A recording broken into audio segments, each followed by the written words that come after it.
From the darkest reaches of space to the deepest corners of your mind. Welcome to From the Void.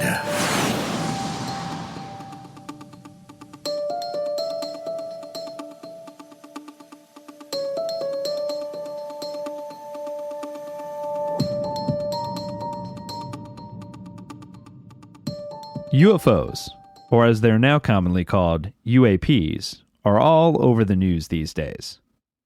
Most of us have at least heard of the Go Fast, Gimbal, or TikTok videos recently confirmed by the United States Navy. However, these are more recently documented sightings. UFOs have been around for decades. There have been famous documented cases from World War II pilots engaging with mysterious craft, to the granddaddy of famous cases in the alleged Roswell crash, to lesser-known sightings at the Chicago O'Hare International Airport. What are we to make when reliable sources, such as pilots or military personnel, report encounters with alien craft? This week's guest, Warren Agius, is a longtime UFO researcher and author. We discuss his new book, Evidence of Extraterrestrials. Over 40 cases prove aliens have visited Earth. It's a fascinating look at some of the world's most famous cases, as well as some you may not have heard of. Welcome to this week's episode, Evidence of Extraterrestrials, on From the Void.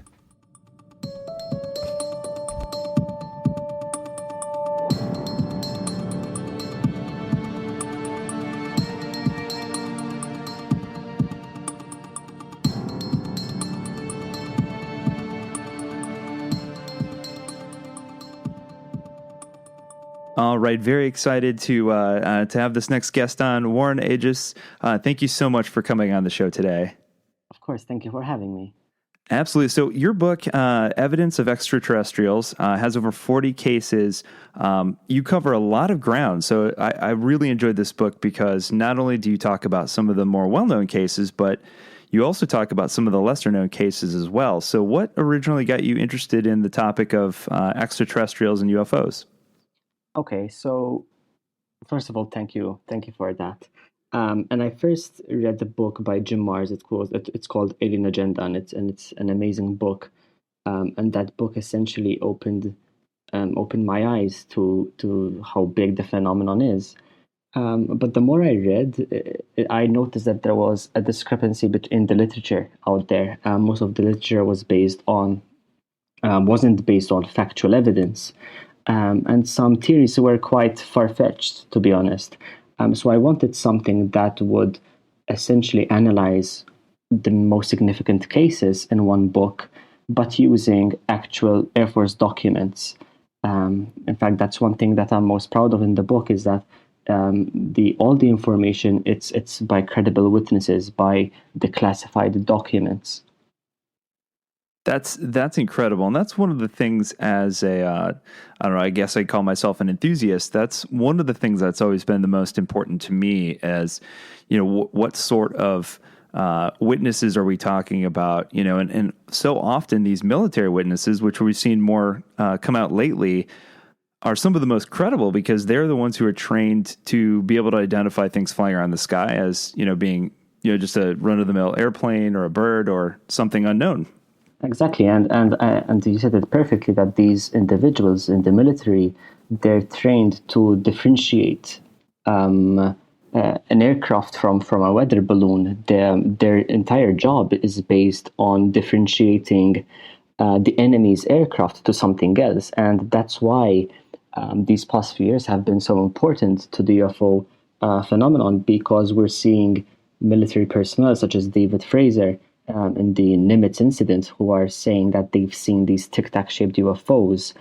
And these witnesses, naturally, they are credible. You cannot even think that these witnesses have seen something like a weather balloon. They are credible witnesses. Yeah, absolutely. And what's also interesting to me about all this information coming out recently in these declassified videos and all this documentation coming out is the conversations are kind of funny to me in a sense, because a lot of people are saying, well, what if it's our foreign adversaries, have come up with this sort of technology. But to acknowledge that would also be to acknowledge that they've had it for decades then, because these aren't the first reports we've ever received.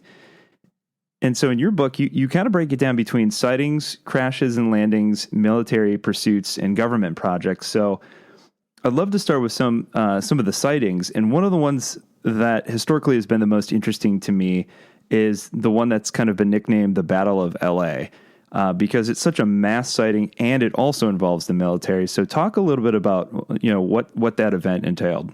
Yeah, so the Battle of LA was actually the first UFO case which blew my mind essentially, because this case it's unique. You have thousands of witnesses who, in the middle of the night, they heard the air raid siren, and this was just 3 months after Pearl Harbor, so everyone was feeling anxious, including the military. They were carrying out a lot of drills, just in case the Japanese would attack again.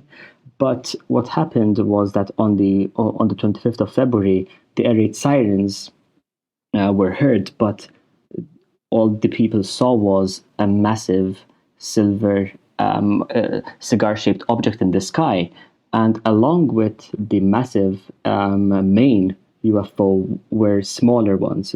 And so there was the main cigar-shaped aircraft as well as the smaller ones surrounding it. And what makes this sighting credible and mind-blowing is that for over an hour, the military, they shot anti-aircraft shells towards these UFOs, but to no avail. They weren't shot down. And what I find interesting, late decades after this sighting happened, is that this information means that the UFOs must have had a force field of some sort.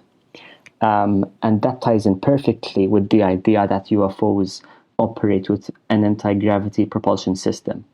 Because if they operate on an anti-gravity propulsion system, that means that they create their own gravitational wave and a force field. So what I mean by all of this is that we have only recently known that these aircraft operate using anti-gravity systems. And if we look back to the Battle of LA, we are seeing that the characteristics of a gravity propulsion system, they match perfectly with the characteristics we see on the Battle of LA. So going back to the sighting,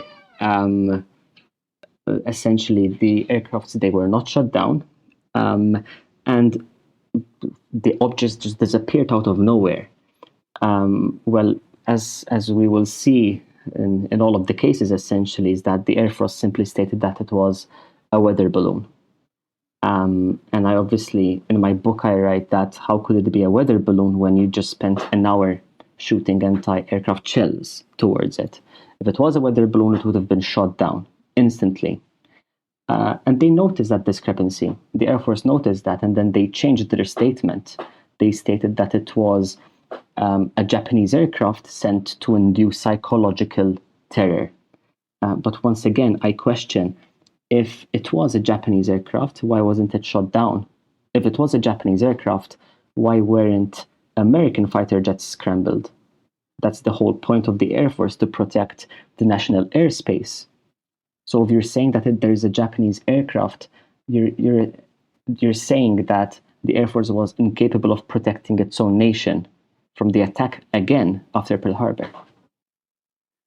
Yeah, it seems like they really enjoy using the weather balloon excuse as well, because we see this. Yeah, we see this in Roswell's, at least initially, and then they kind of backtrack that statement as well, which we'll get to. But some of the other instances beyond the Battle of LA, which obviously tons of witnesses in that instance, but another one that I thought was fascinating that I wasn't aware of was just this massive UFOs that the sighting that took place over the actual White House. Yeah, in 1952. It was actually a wave of sightings. It happened over 2 weekends. And what happened is that in 1952, essentially, the air traffic control operators, they started noticing certain targets showing up on the radar. And they were completely unidentified. They confirmed that it wasn't conventional aircrafts. They confirmed that it wasn't military aircrafts either, which meant that they were unidentified. Now, as the objects started approaching Washington, the alarms were raised. They were saying, what are these objects? They're approaching the capital. But, we need to identify them. And these lights, they were observed by several individuals, several military men. And the sighting is classified as a radar and visual sighting because it's corroborated by the radar sightings, which makes it more credible, naturally. So what happened was that this was in July of 1952, on the 29th, that these aircraft, they started moving towards the capital, and the Air Force, they scrambled a fighter jet, but he was Patterson, who was Lieutenant Patterson. He was able to make visual contact with 4 white objects outside his cockpit window, and at the same time, he was able to track them on his radar as well, but he was unable to lock down with them. So these aircrafts were so fast that even the best fighter jets that the Air Force had, they couldn't keep up with them. They couldn't lock down on them. And on one instance, as he was gaining on the UFO, as he was trying to close down, the UFO responded according to his movements. And what happened was that 2 UFOs, they surrounded his fighter jets, 2 on each side. And Patterson was talking to the air traffic control operators, asking them what do I do, but they do not respond. They do not respond to his questions because they've never been in that situation before. And then the objects just disappear. They disappear in an instant, and that's the last anyone ever saw them again. And interestingly enough, the Air Force simply stated that it was, the radar, what showed up on radar was a misidentification. And it was completely unexplained. They were unable to unexplain what the UFO was. So this case is still unexplained. But the official explanation states that it was a temperature inversion. So what we will see is that alongside the weather balloon explanation, the Air Force uses the temperature inversion explanation quite a lot to explain UFOs. And to explain to the listeners what a temperature inversion is that when a layer of cold air mixes with a layer of warm air, and it creates some sort of natural phenomenon. But once again, it just does not match up, does not hold true. We have to keep in mind that these Air Force pilots, they have been trained for years, and they are able to distinguish a moving flying object to a natural phenomenon. Yeah, and what's also interesting is, as you said, this is an occurrence that took place in 1952, and yet bears so much of a similar resemblance to what we see with the more recent videos that were released from like 2004 and 2014, 2016, where we see an unidentified flying object that a trained military pilot engages, and then this object just seems to sort of almost toy with the pilot. Yeah, definitely, and this is why these cases are so interesting. In fact, I think that these cases are more important nowadays than they were back in the day, because we're seeing that with the information we have nowadays and with the knowledge which we have nowadays, it still matches up with the cases we've had in 1952 and 1947, and it makes these sightings even more credible. Yeah, and it also seems to add weight to the argument against this technology being just something that our adversaries have created. Just from the sense that if that were true, then what we would have to admit is that our adversaries have had this technology for decades, and for some odd reason have not used it to their advantage. Yeah, that's true. And I always say this in response. Because many people say, well, if they're unidentified, you can't say that they're extraterrestrial, and that's true. So they could very well be, maybe Russian or Japanese or Chinese. And I say, That's not possible, because these aircraft, they're defying the laws of gravity, they're defying the natural laws. No aircraft can even maneuver in that way. And I list I notice 5 characteristics which essentially prove that these UFOs are extraterrestrial. And the fact that they have an anti-gravity propulsion system, we cannot do that on Earth. We still cannot create an anti-gravity propulsion system. Apart from that, they have hypersonic velocity, which means that they exceed the speed of sound without producing a sonic boom. Once again, that's impossible. Every aircraft on Earth, it produces a sonic boom. The third characteristic is that they are able to travel across different mediums, such as naturally the sky, the atmosphere, and the ocean as well. In the Tic Tac UFO incident, they noticed that the Tic Tac UFO actually plunged into the ocean and traveled underwater faster than the fastest submarine which we have. This brings me to the fourth characteristic, the instant acceleration. These aircrafts produce, they travel at speeds which essentially would turn any human to paste. They travel at 40 Gs, and they exceed these G forces, which would kill a human being in an instant. And lastly, the low observability. The fact that we do not see them in high detail, the fact that we only see them in either as bright lights in certain circumstances. And once again, that proves that these aircrafts, they just can't be terrestrial. They can't be from the Soviet Union or Chinese or anything like that. Yeah, and that's it. It seems that the more evidence of this kind that comes out, and the more that we unearth these instances that occurred decades ago, especially these sightings that occurred during World War II, for example, where the term Foo Fighter comes from. We didn't even have jet aircraft, really at this point. We're talking about propeller planes. So these things are the leap in technology is even more significant at that point than it is even now. Yeah, it's practically impossible for it to have been. Yeah. Well, if, for example, if they were German, then why weren't they were used in the war? Yeah. We're talking about a UFO which essentially exceeds the speed of sound, and you're telling me that they didn't use it in the war. That doesn't make sense. Yeah, I've made that same argument before. I thought, when Hitler's, being cornered on all sides, you don't think he would have pulled out his secret weapon at that point if he had it? It doesn't make much sense. So a couple of the more recent instances that I think are really compelling, again, because of either the sheer volume of people who witnessed the sighting or the credibility of the witnesses, I think the first one I want to ask you about is the Phoenix Light from the incident from the late 90s. Talk about that a little bit, because even the governor was a witness to this event. Yeah, and the governor's involvement was actually very interesting, and naturally improves its credibility. The Phoenix Lights, it was in 1997. Essentially, a series of unidentified lights were observed over Arizona, and several places such as California and Nevada. And there was essentially a V-shaped object in the sky emitting a light. So there was V-shaped lights.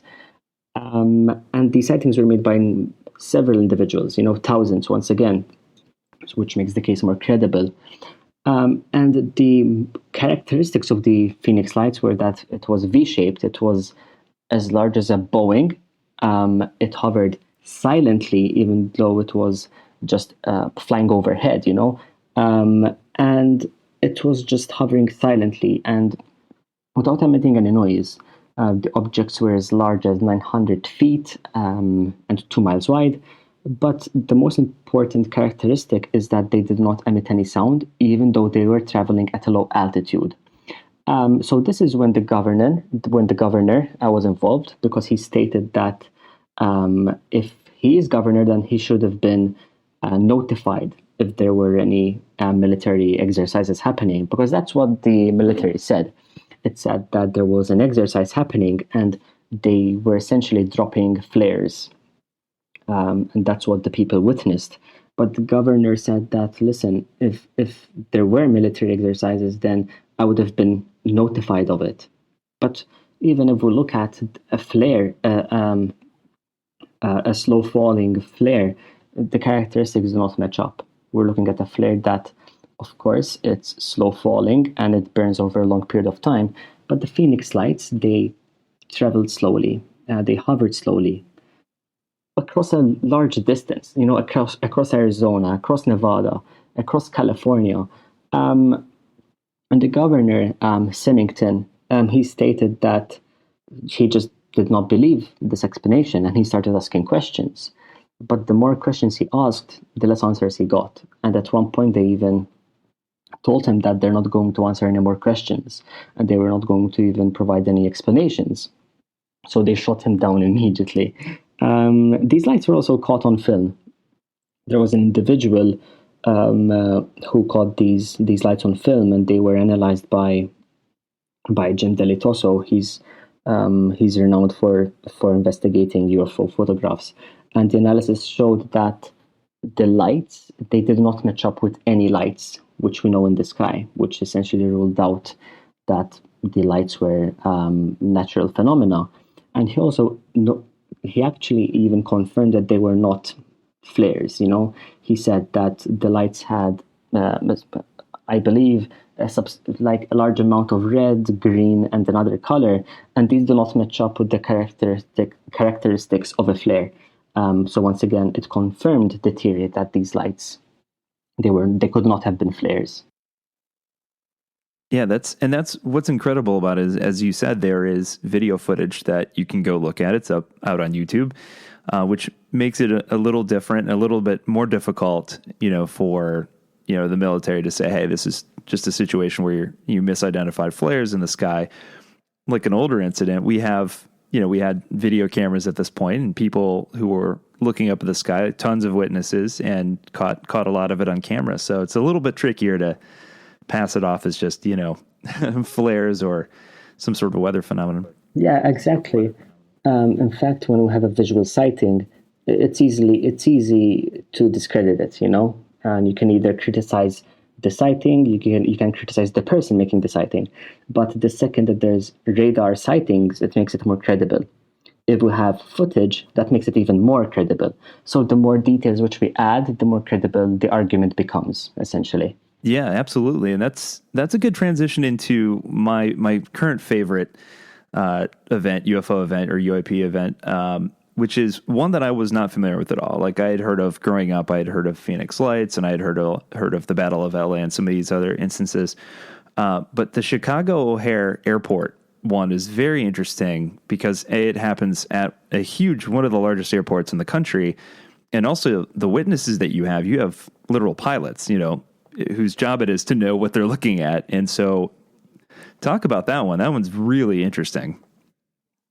Yeah. And it's interesting because this is one of the most credible sightings, yet not many people know about it. So the sighting, it was in 2006, in November of 2006. And we have to keep in mind that Chicago's airport, there are thousands of flights every single day. But on this day in November, it was in the afternoon, and an individual who was he was a mechanic at United Airlines. He was pushing an aircraft back as it was scheduled to depart, and he noticed this disc-shaped object. It was silver and it was metallic. And it was rotating silently without emitting any noise, even though it was at just 500 and 1,000 feet, It was just completely silently. And the more he looked at it, he realized that several of his colleagues started noticing it. There were at least 20 colleagues of his. They were talking to each other over the radio, and they even talked to the pilots through the radio. They were radio them through the cockpit crew. And they just stared at it. They were trying to make sense of what it was, but they just couldn't, until the object essentially disappeared. After 5 minutes, the object just shot up into the sky and disappeared. And the most important thing that we have to keep in mind in this sighting, that it was over an airport, which means that any aircraft would have needed permission from air traffic control to naturally hover above, even though no aircraft can hover above silently at an altitude of 1,000 feet. It's just impossible. But a report was filed, and naturally, with the witnesses, they made several statements, most notably about the fact that it could not emit any noise, and that proved that this object, it couldn't have been extraterrestrial. The propulsion system was not visible. There weren't even exhaust plumes. And essentially, they stated the official investigation. It stated that it was certainly not a UFO. It was simply a weather phenomenon. But they did not mention what weather phenomenon it was. They just simply stated that it was a weather phenomenon. And interestingly enough, as the days went by, a reporter from the Chicago Tribune, he interviewed a number of employees, and the employees stated that on the same day they were instructed by management to not talk about it, to not talk to the press, to anyone, and just essentially just pretend it never happened. Remarkable. And that's one of the things I was going to ask is how do you keep something like an event like that happening at a busy airport quiet? Something that's that occurs amongst not only a ton of people, but you also have, again, all of these credible witnesses who are observing this aircraft hovering, and as you said, kind of shooting through the clouds above it. And exactly, and that's the advantage of it happening over an airport. Not only because there were thousands of witnesses, but because these witnesses are credible sources. I would, naturally, with thousands of flying hours, they are able to differentiate a weather phenomenon from a disc-shaped object, which is able to accelerate instantly and just disappear. Yeah, and one of the interesting things I had also read was that there was some sort of kind of a panel or a group that was assembled of various experts, including meteorologists, who released essentially a report on this incident, and basically said, "Look, there's no way that it could have been this weather phenomenon that they're suggesting that it is," and still we're wondering why are we not a little more concerned about the fact that we had an object that was witnessed by many people that was hovering over restricted airspace. Yeah, exactly, and that if anything, that makes it worrying. The fact that an identified flying object is able to just hover silently above an airport, and the Air Force can't do anything about that. That's terrifying, and it's naturally it provides a threat to national security, which is why the phenomenon is so important. Which is why these sightings they need to be discussed openly, because this shows that this is why UFOs are important, because they provide a threat to national security, and that's why the government needs to disclose information. That's why people need to be aware of how these objects operate. Absolutely, and I think that's a good time to kind of jump into the phenomenon of potential crashes or landings, and with that potential recovery of technology that's far further advanced than anything that we have. And so, one of the events that I've been looking forward to talking about that we haven't covered on the show yet is kind of the most well-known event of all time. The granddaddy of UFO crashes, of course, is Roswell. And so talk a little bit about Roswell, because that one's really interesting because it takes place back in the 40s, before it seems that the government really had a handle on how to respond to these events. Yeah, that's very true. And the sighting, like you said, it shows the government's uncertainty of how they should respond. But we'll get to their response in a bit. So this sighting happened in July of 1947. The sighting essentially put UFOs on the map. It's through this sighting, through this crash, that so many people they've heard of UFOs. So the crash, it was actually in June, not in July, and there was this rancher, William Brazel, who he owned this ranch, and an important point to make out is that he regularly picked up weather balloons from his ranch, So he was familiar with the equipment. He was very familiar with it. And on one occasion, he noticed that there was wreckage. He found wreckage, and it was scattered all over the ranch. He described it as being similar to tinfoil. It was very tough, but he did not think too much into it. He simply left it there. He just assumed that it was a weather balloon. But as the days went on, he started hearing people talk about this UFO which crashed, because naturally many people observed this sighting. And then he thought of the wreckage which he had found on the ranch just a few weeks ago, and he wondered if it could have been the disc that people were talking about. So he goes back to his ranch. It was on the 4th of July. He went with his children, and essentially they just look at the debris. It was scattered all over the place. And as he got closer, he confirmed that it wasn't a weather balloon. There weren't any characteristics which could have convinced him that it was a weather balloon. So he gathers all of the debris, and the following day he goes to the local sheriff, and he tells George Wilcox that he found this debris. And essentially, the report gets lobbied around through different agencies until it lands to the Air Force. And this is when the news headline, which reads, RAAF captures flying saucer on ranch in Roswell region. That's when that statement was released. And that's when people realized that, wow, the government actually is in possession of a flying disc. But as the hours went by, they changed their statement. They stated that it wasn't a flying disc. It was actually a weather balloon. But we need to describe the material for a second, because the material is what makes this sighting so important. And then we'll talk about the bodies, or the alleged bodies. So to go back to the material, it was similar to tinfoil. It was made of metal. It was similar to metal. It's difficult. The one thing I struggle with when I talk about UFOs is to describe the actual material of the disc, because it's not metal, but it's similar to metal. So it has this characteristic similar to aluminum foil. They can bend it, but when they do scrunch it up, it goes back to its original shape. They try to tear it up, it doesn't tear. They try to burn it, it doesn't burn. And they notice these hieroglyphics all over its surface. And that's what essentially made them realize that, listen, maybe this is the flying disc that crashed.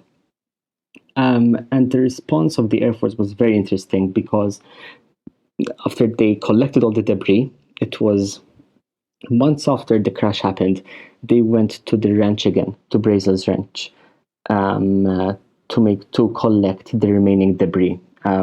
Essentially, they learned through word of mouth that they were still in possession of the wreckage, and they wanted to collect it. So if it was a weather balloon, then why are they so pressed about collecting every single inch of debris? Now, when we talk about the bodies, many people say that they found 2 bodies. Many people say they found 3 bodies, one of them alive. So I guess we should start by describing what many people assume happened. They assumed that they recovered 3 bodies, and this individual named Glenn Dennis, he owned a funeral home, and the Air Force regularly made use of it. And essentially, an employee of the Air Force, they contacted Glenn Dennis, and they asked him to prepare, or rather, they asked him how to prepare a body which had been exposed to elements for several days, and the body is childlike, and that's when the word started spreading that they actually found bodies. But I personally do not believe that bodies were recovered. Because where's the evidence for that? You know, if bodies were recovered, then why didn't Brazil discover them alongside the debris? And apart from that, if we look into Glenn Dennis as an individual, he's not very credible. He stated that he had a friend who was a nurse and worked at the Air Force station, and he said that she was present for the examination, and then we find out that the nurse doesn't even exist. So essentially, Glenn Dennis made up this whole story. But I don't try to convince people of what to believe. I'm simply stating that the facts do not prove that alien bodies were recovered. The facts prove that an extraterrestrial disk crashed, but I'm unsure of whether bodies were recovered or not. Yeah, I do recall there being some dispute over, based on the number of witnesses who have come forward. More of them have come forward in regards to, being witness to this craft, this crash craft, and the odd kind of characteristics of the metal and the material of the craft. And it seems like there have been enough people, credible witnesses, who have come forward who started to speak out later in life that part of it is less disputable than, as you said, the alleged recovery of potential bodies. Yeah, definitely. And if we look at the witness reports, where there is Major Marcel, he worked with the Air Force, and he was the first person who he took on this case. There is William Brazel and his son Bill Brazel. They examined the debris. And I think when it comes to the Roswell crash, so many people focus on the bodies that they overlook the facts of the sighting. And the facts are what's important, because if we just fall down this rabbit hole of trying to produce a fictional story which will sell, it will essentially convince many people that, UFOs are not important. They're just simply sci-fi stories to tell. Yeah, it does seem like there's a bit of a disinformation aspect to that version of the story, as if a crashed flying saucer from another planet isn't enough. We need. Well, obviously Roswell is kind of the big initial crash, or at least sighting of a UFO on the ground.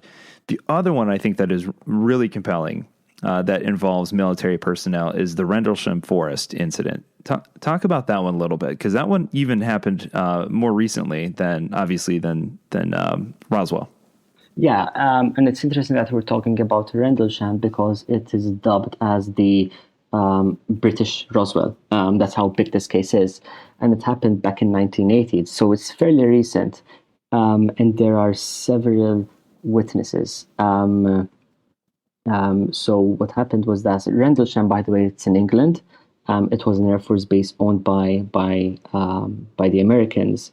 And on the night of December 26th, there was an individual who goes, he was an airman. He's John Barrows, and he noticed strange lights in the sky. And these lights were on the west side of the base. So he drives towards them to get more details and characteristics. And as he's talking back to the base, he describes them as two bright lights. They are red and blue. They're flickering, and he's never seen these lights before. And then he lobbies this information back with the base, and essentially they get permission to essentially investigate the case. So there was John Barrows, there was Fred Buran, there was Cabin Sag, there's Sergeant Chandler, and Jim Peniston. These individuals, they went into the forest to investigate, because the red lights, they started moving. They moved from the sky towards the inside of the forest. And as they started walking through the forest, they they noticed that the light was actually mechanical in nature. Peniston described it as being mechanical in nature. He said that the object started moving backwards in a zigzag manner until the light disappeared, and they essentially could not see it again. But a few seconds passed, and they noticed that the lights were back in the sky, and they just couldn't identify it. The lights were able, in a few minutes, essentially, they moved from the sky to the middle of the forest, unless they're two separate objects, and they essentially disappeared. And what is interesting is that what not many people know is that the Rendlesham was essentially a nuclear arsenal. Just a few years ago, it was disclosed that Rendlesham had contained 25 bunkers full of nuclear bombs. It was the biggest military installation in Europe, and so I question whether the UFO sighting was related to the fact that there were so many nuclear bombs, because a common theme that we see is that UFOs tend to be seen around nuclear sites. So it could have very well been because of that. But the sighting does not end there. The following day, on the 28th, Colonel Charles Holt, he investigates the forest again, to notice if there were any depressions, any marks, any branches which have been burnt, and he actually he views the object for himself. They noticed that, first of all, they did notice depressions on the ground, but then on the sky they noticed a red light. It was oval shaped. It had a bright red color, but alongside it were two other UFOs, and he states that they were sort of dancing around, like a bright Christmas tree. And the lights remained visible for roughly 3 hours until they just disappeared out of sight. And what is interesting, and I urge your listeners to do, is that as he did this investigation, he recorded it. And if you Google the Holt memo, you can actually listen to the recording tape. And it's highly interesting because you can notice the emotion, the shock and the fright as they're looking at this UFO. So that's the sighting. But we must also point out that in 1983, Holt, who is well respected, he's a lieutenant. He actually wrote a memo to the Military of Defense, and he described the sighting in detail. And he essentially he was one of the first people who brought up this massive phenomenon, massive sighting, up to the Minister of Defense in the UK. Yeah, and I think the interesting thing about this case too is that I think some of the detractors initially tried to say, well, it was this local lighthouse that they were seeing, and obviously, these guys know that they've worked at this base for some time, and they've, I'm sure, seen the lighthouse, and they know the difference between a lighthouse and an object. Yeah, and they did try to say that it was a beacon, the beacon.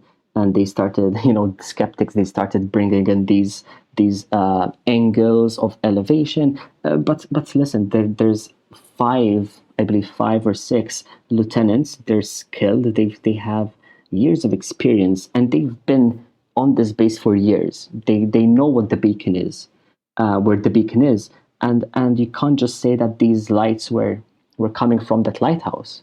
Even if we look at the characteristics, it just doesn't make sense. They described the UFO as being red and blue, and they even saw it in the middle of the forest. I mean, how can a beacon light even do that? It just doesn't. I feel silly even just talking about it, because we're considering a beacon light moving backwards in a zigzag manner, being mechanical in nature. It just doesn't make sense. Yeah, and it's almost insulting to the individuals who experienced this. And I believe, if I remember reading correctly, also after the fact, years after the fact, there was radar readings, or radar. The radar had caught this object or these objects, and so there was data there as well to kind of confirm. Yeah. And maybe we can brush up on this a little bit. That an interesting point is that years after the sighting, John Burroughs he started battling health issues which he had not recently battled in the past. He started developing symptoms which essentially they were radiation exposure, and he started doing all of these tests. And what is most notable and what we must note is that in 2011, the doctors noticed that he had a valve had failed. And he essentially had a heart murmur. But as they tried to access his medical records, they just couldn't locate them. They had mysteriously disappeared off of the Air Force records. And after years of legal battles, in 2012, he was able to essentially get support from the Veterans Association. But what's interesting is that his medical records just disappeared mysteriously from the data. That's so interesting. And one of the things, and maybe you know the answer to this, from my recollection, the presence of radiation at these sites has something to do with the fact that if there's an object traveling through space, out in outer space, you're being constantly bombarded with radiation. And so kind of lends to the idea that, yes, this object did come from outer space because radiation is present in, unnaturally heavy levels around these spots, these landing spots. Yeah, exactly. And this radiation exposure, it's common across sightings. In fact, one of the first things investigators do is that they walk around with a Geiger counter, and the Geiger counter essentially picks up on radiation levels. And that is we have to keep in mind that these objects essentially they travel through outer space where radiation levels are higher, and they also operate through an anti-gravity propulsion system. So if we look at Bob Lazar, and he states he essentially describes how a UFO operates, and he states that there is this fuel source, element 115, and radiation is essentially exposed to this element. And when radiation is combined with this fuel source, a gravitational field is created. So the UFO will naturally have a high level of radiation because that's how it produces its own gravitational wave. And once again, this information came out not too long ago, yet it corroborates with sightings which we've had for years and years and years, in 1940s, which is very interesting. Yeah, and the whole story, Bob Lazar's story is a fascinating one as well because, again, came out in the 1980s, claimed to have worked at Area 51 and specifically was working on a project where they, very much compartmentalized different aspects of study on retrieved aircraft. And his job allegedly was to help, understand the propulsion system that this vehicle was using. And at the time, of course, you either believed him or you thought this guy was absolutely crazy. And yet the decades since then, certain aspects of his story have been corroborated and have come true, like element 115 that you talked about. It sounded like science fiction at the time. It did not exist. And since then, scientists have been able to isolate it and create it in labs.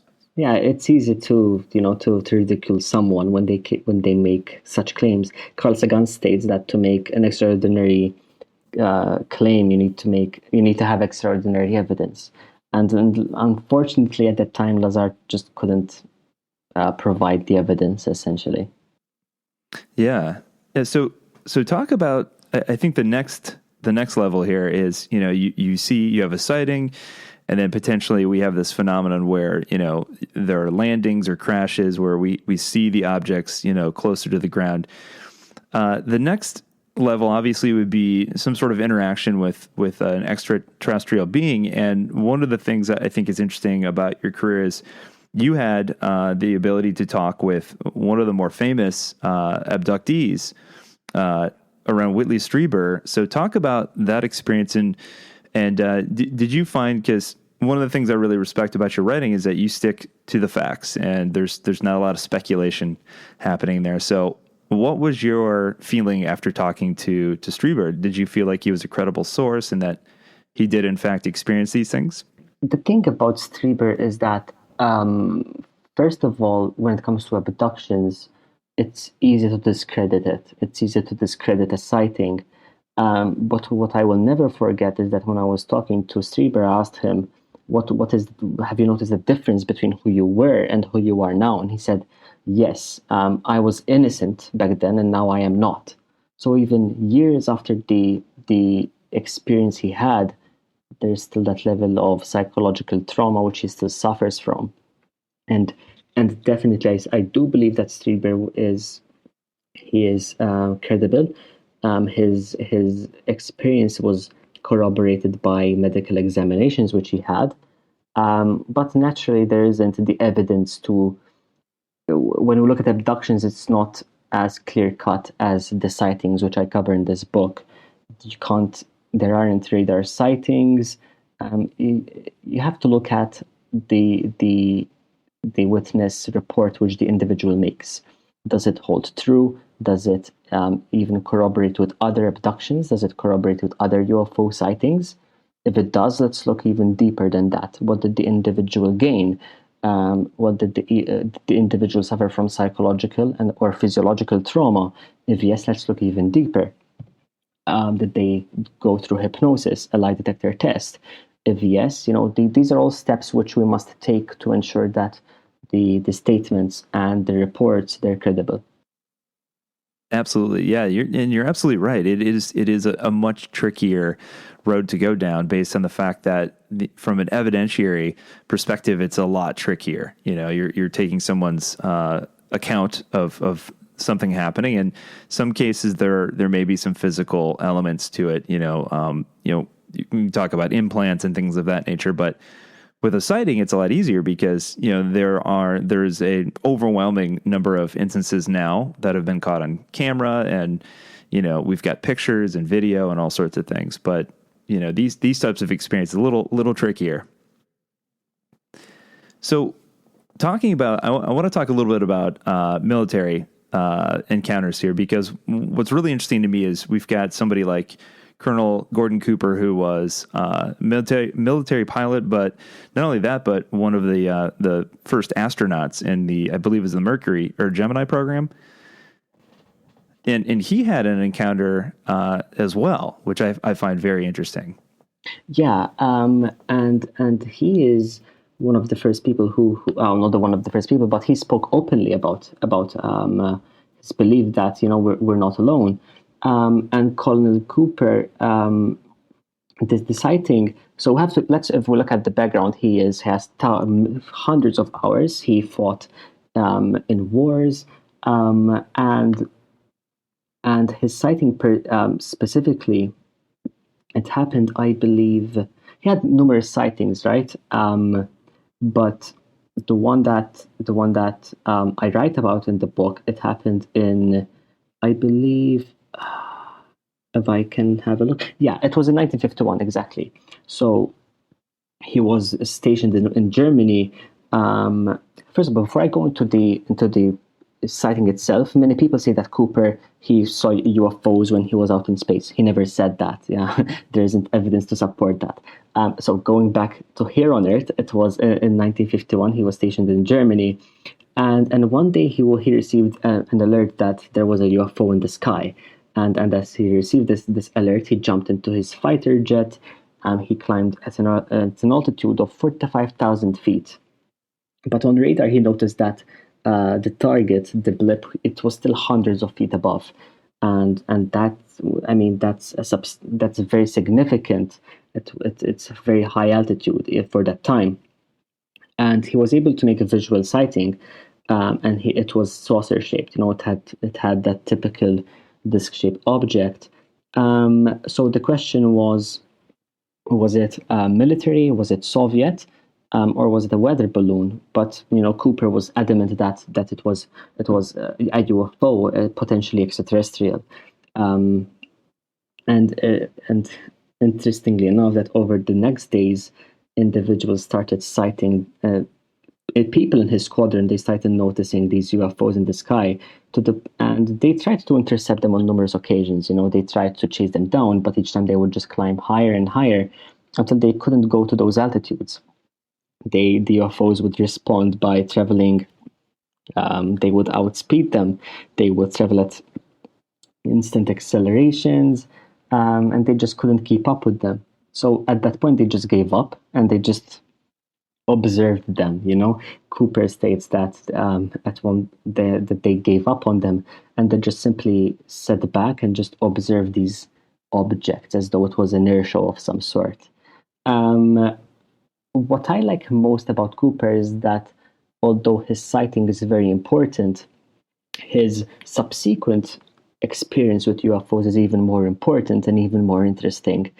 After Cooper, after he finished with in West Germany, he was part of a project essentially on a lake dry bed, and the project essentially it involved a group of men, Cooper's team. They essentially film this aircraft land on the dry lake bed, and all they had to do was set up a camera and they just filmed the aircraft land. But on one occasion, it was in 1957 in May, that his team, they set up the camera and they noticed that this disc-shaped object, it appears in the sky and it starts hovering slowly, and it lands perfectly on the dry lake bed, and it stays there for a couple of seconds. And as the individuals they get closer to it to get a better picture, it's essentially shot up in the sky and disappeared. So they run towards Cooper's office and they tell him, "Listen, we just literally caught a flying disc on tape. You have to see the footage." And he does see the footage and he does see the disc shape. And of course, he says that he has to report it to the Pentagon. He can't keep it to himself. And he hands in the footage, but he never hears from it again. He never receives a reply. So essentially, he never hears anything. There was no investigation or anything. And he later writes a letter to the United Nations. He made several efforts to talk about the phenomenon. He wrote letters, most notably to the United Nations, and he says that these pose a threat to national security.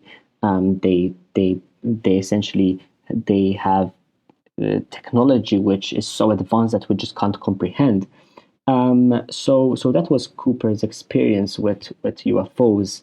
I do encourage people to look into the subsequent encounter he had, because it's definitely more interesting than the first one.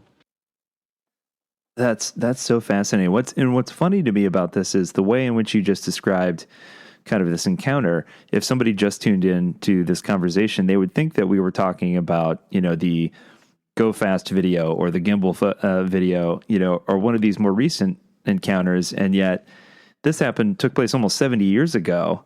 And, and we're still having the same conversations today. Well, is it Russian? Is it Chinese? And this, we've been seeing these craft performing the same types of maneuvers and running circles around us for decades at this point. I mean, if they were Soviet or Chinese, I think we would have found out by now. It's been I would assume so. It's been so many years. I would hope that would have found out that.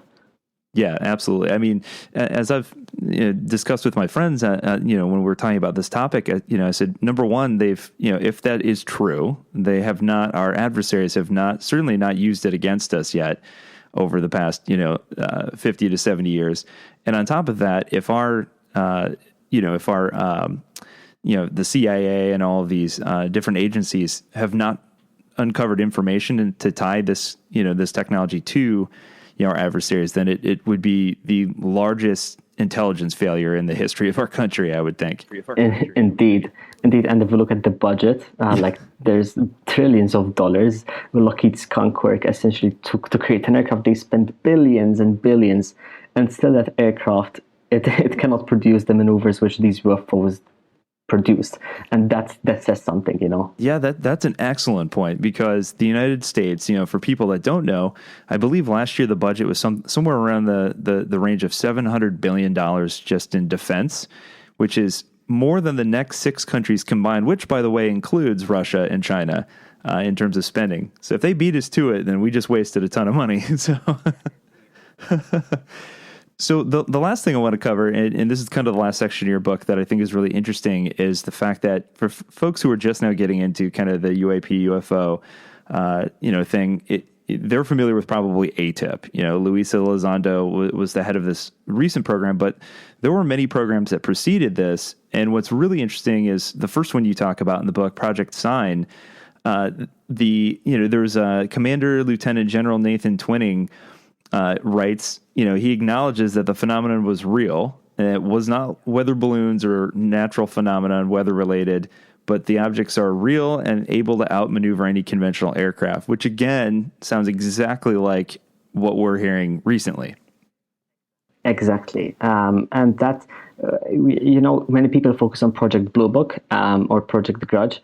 Yeah, I mean, we have to talk about them, of course, but Project Sign, I think when we look at the past attempts by the government, by the Air Force to explain the phenomenon, Project Sign came the closest to it, I believe. That's my opinion. Because, he states that it's not, he states that it's not fictional. It is completely real. He describes the objects, that they're disc-shaped. He explains that they cannot be natural phenomena or weather balloons. And he essentially rules out any other hypotheses except for the extraterrestrial hypothesis.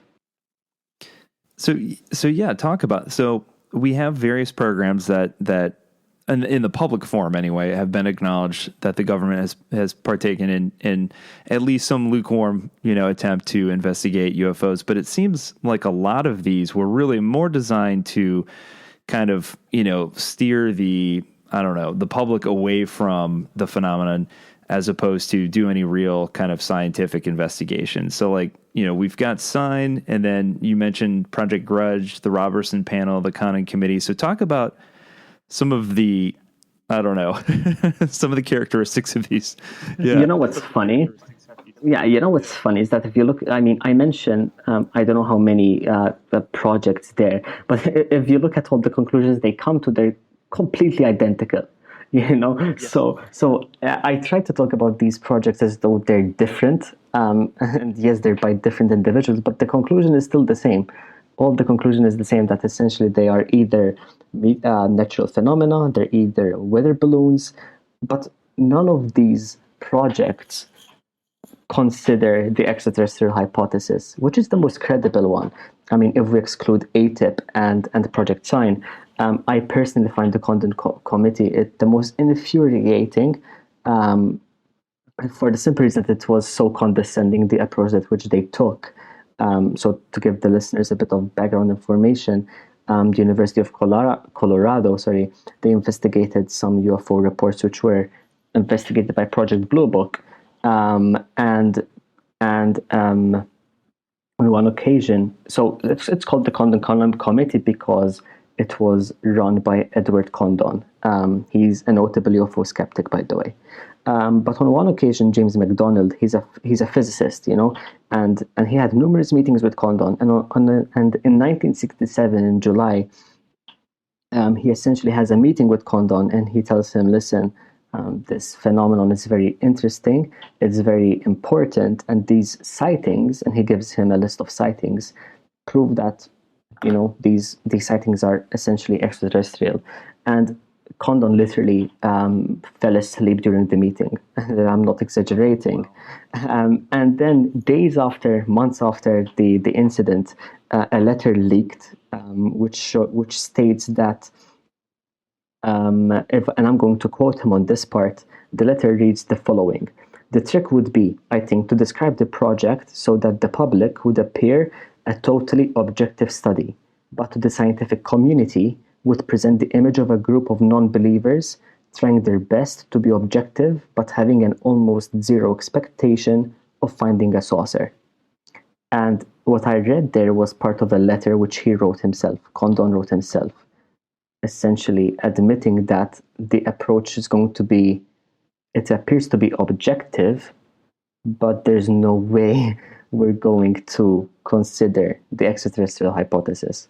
Which is kind of almost comical, because that's completely the opposite of the scientific approach, which is, you don't start with a conclusion and then find evidence to support it. Yeah, you go where the evidence leads you. Exactly. And that's the one thing they didn't do.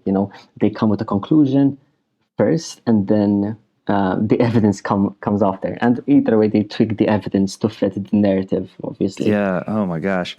So I know we're running short on time. So the last question I'll throw out in front of you is, in your research and digging through all of these declassified documents, what do you think is the most interesting thing that you've come across that was maybe the most surprising to you? The most surprising is that how serious and how terrifying the phenomenon is. I encouraged the listeners to essentially look at the characteristics, the 5 characteristics I mentioned previously, and just think about them for a minute. Imagine there's an object. It's able to infiltrate national airspace without permission. Nobody knows where it originates from, and nobody knows what the intentions are.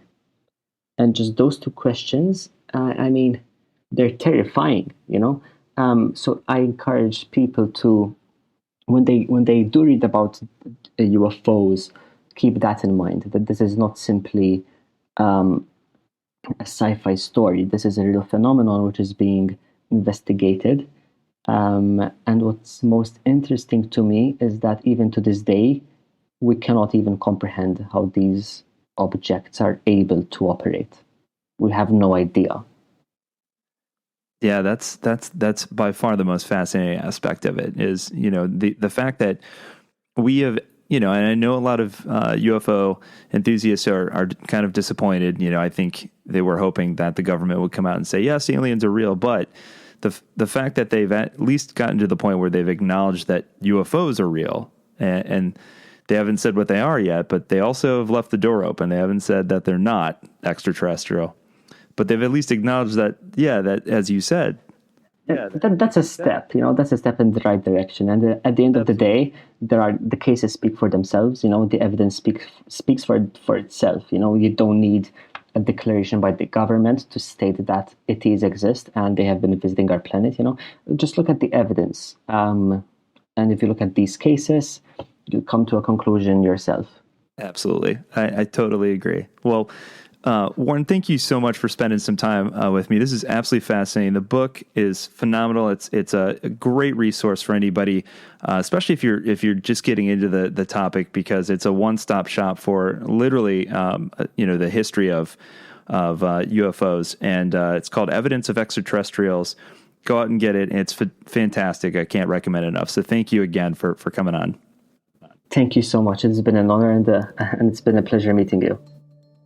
All right. Thank you so much. Thank you so much, John. Take care.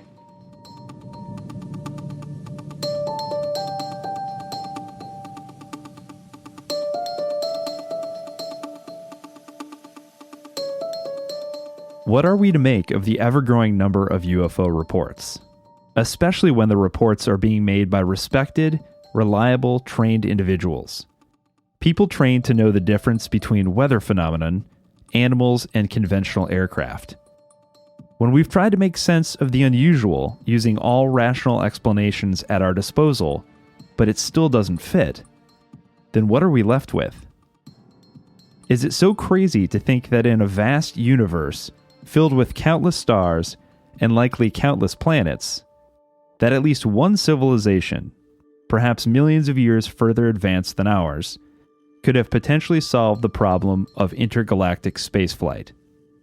That perhaps some civilization figured out how to traverse the light years between us, and are checking in to see how we're progressing?